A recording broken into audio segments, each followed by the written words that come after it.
Good afternoon mga Chiki Loves at sa mga beshi kong expired. Dito kami ngayon sa Alpha Mart. Mamili ng konting dilata, noodles, atas at syempre bigas. Alam nyo kung bakit ito is story time. Akong classmate dati sa Philippine Women's University pero ngayon kumare ko na siya. Hindi na siyang tumulong lalo na sa mga kapuspalad may parang ang yaman. Mas okay nang yung kahit saktuhan lang tayo. Minsan papaano merong kang sobra, ipamahagi mo naman. Ganyan ang kumare kong si Jel. Good thing alam nyo ba mga Chiki Loves at beshi kong expired. Kuya Nathan ganyan din siya, mahilig siyang tumulong. At hate na hate yan ang camera, buti na lang. Influensyahan ko. Ayan, vlogger na nga ni. Masarap naman talaga, di ba? Yung kahit pa paano nakakatulong ka sa kapwa mo. Kung talagang saktuhan lang sa inyo, alam nyo mga Chiki Loves at beshi kong expired, yung panuorin nyo na lang yung mga gantong klaseng vlog at i-share nyo, malaking puntos na yan. Ibig sabihin, nakakatulong din kayo sa kapwa nyo. Yun nga, si Maring Jel po ang nagsabi sa amin. Tulungan niya lagi si tatay, kaya tutulungan din namin bago umalis si Sir Nathan.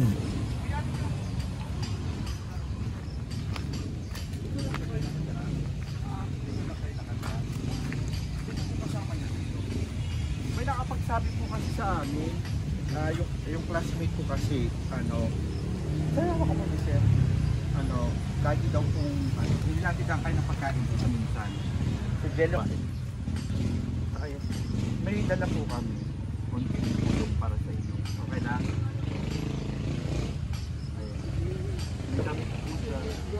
Kami po, kami may po. May nakapagsabi lang din po kasi. Opo, tapos meron kami mga bigas din. Bigas po, bigas. Okay. Sa ano po, kontingan, nilatag tayo para meron tayo pa.